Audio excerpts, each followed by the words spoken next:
네, 방금 통일부 업무 보고 내용 전해드렸는데 그걸 포함해서 여러 현안까지 지금부터 권영세 통일부 장관과 이야기를 나눠보겠습니다.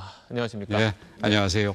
먼저 지금 논란이 많은 탈북어민 북송 사건 관련해서 좀 물어보겠습니다. 지금 가장 좀 공방이 이어지고 있는 게 과연 그 어민들이 16명을 숨지게 한 사람이 맞냐 이 부분이거든요. 장관님은 어떻게 보세요? 흉악범이 맞다고 보십니까? 근데 사실 그 야당 의원들께서 저하고 그 며칠 전에 면담을 하고 다녀서 제가 그 탈북 어부들이 흉악범인 거를 인정을 했다고 이렇게 얘기를 하셨는데 사실은 제가 그걸 인정할 위치에 있는 사람은 아닙니다. 그거는 뭐 어디까지나 수사나 재판에 의해서 인정이 돼야 될 부분인데 뭐 수사나 재판이 이루어지지 않았으니까 그 알 수가 없는 부분이겠죠.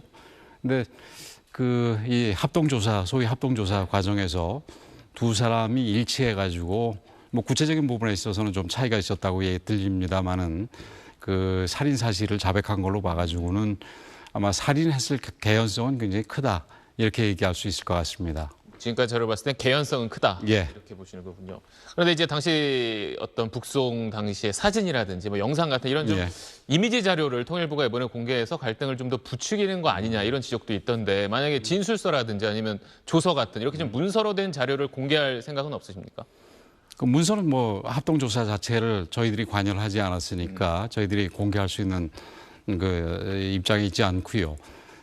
그런 거 뭐 이렇게 감성적인 이미지를 그 공개를 해가지고 뭐 더 이렇게 분란을 조장했다라는 지적 내지는 비판에 대해서는 제가 동의하기가 어렵습니다. 그 이제 그 지적이라든지 비판에 대해서 우선 전제는 그런 사진 공개가 굉장히 이례적이어야 되는데 그 우리 앵커께서도 기억하시겠습니다만은 북송 어부 중에 이 휴전선을 넘어간 다음에 옷을 벗어서 집어던지고 이렇게 자기네들 지도자 만세하고 그랬던 영상이라든지 사진 기억나시죠? 여태까지 통일부가 그 북송을 했을 경우에 대부분의 경우 사진을 공개했습니다. 그래서 사진을 공개한 게 오히려 그 정상이고 2019년에 이 사건과 관련해서 당시에 그 국회 요청에 사진 공개를 거부했던 것이 이례적이지 지금 저희들이 공개한 건 오히려 자연스럽다고 이렇게 생각할 수 있고요. 수사 중인 부분이지만 이 부분은 사실은 수사 중인 내용과 직접적인 관련이 없으니까 저희는 정당하게 공개한 것으로 생각을 합니다.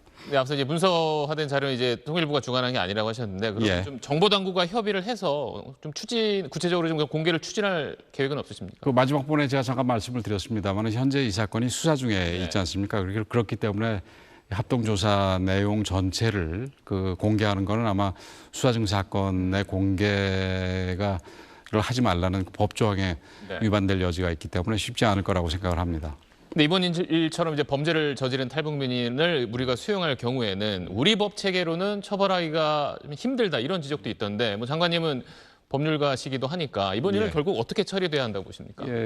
지금 우선 이번 사건과 관련해 가지고 이 강제 북송이 반드시 필요했다고 주장하는 분들의 논리가 이런 분들을 그 우리가 받아들였을 경우에 처벌도 못 하니까 우리 사회, 우리 국민들이 위험에 처한다 이런 내용 아니겠습니까? 근데 그 부분은 좀 잘못이 있습니다.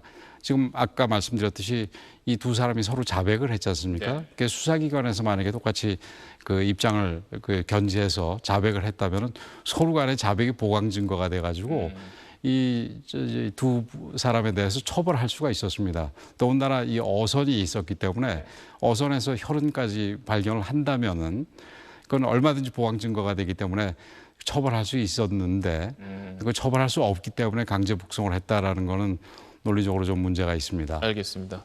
좀 시간이 많지 않아서요. 오늘 있었던 업무 보고 이야기도 좀 해볼게요. 역시 가장 눈에 띄는 표현이 이른바 담대한 계획 이 부분인데 좀 구체적으로 좀 설명을 해주세요.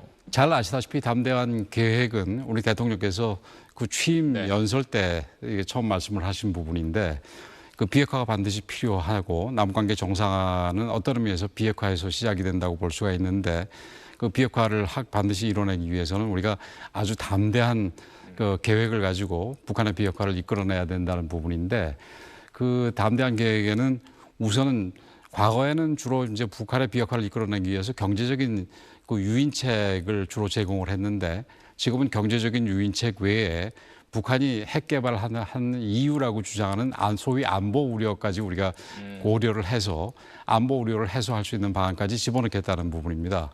그래서 그리고 경제적인 부분도 과거에서 제시했던 부분보다 훨씬 더 말 그대로 담대한 내용이 담길 텐데 지금 현재 제재 상황 아니겠습니까? 그리고 안보 우려 해소 부분은 주로 미국이 되겠습니다만 주변국과 상의해야 될 부분이 많습니다. 그래서 지금 저희들이 그 상의 전에 구체적인 내용을 밝히기는 쉽지가 않고 시기와 관련해서도 그런 협의까지 다 마치려면 시간이 아무래도 조금 더 걸리지 않겠나. 그래서 지금 못 박을 수 있는 상황은 아닙니다. 그래도 뭐 짧게 하나만 더 물어보자면 예. 이런 뭐 경제 지원과 안전 보장을 큰 틀에서 같이 하자 뭐 이런 걸로 들리는데요. 예, 맞습니다. 국민들이 좀 자세한 내용을 대략 언제쯤 알 수? 뭐 이 부분에 대해서는 우리가 지금 남북 문제에 관해서 모든 부분을 우리 국민들께 투명하게 밝히고 국민들의 동의를 받아서 처리하겠다는 입장이니까 네. 그 계획의 큰 틀이 완성이 되고 주변국과 협의가 마치게 되면은 국민들께 자연스럽게 알려드리고 동의를 구할 기회가 있을 거라고 생각을 합니다. 네, 알겠습니다. 저희가 주어진 시간이 많지 않아서 오늘 인터뷰는 여기서 좀 마무리하겠습니다. 예. 권영세 통일부 장관이었습니다. 고맙습니다. 예, 고맙습니다.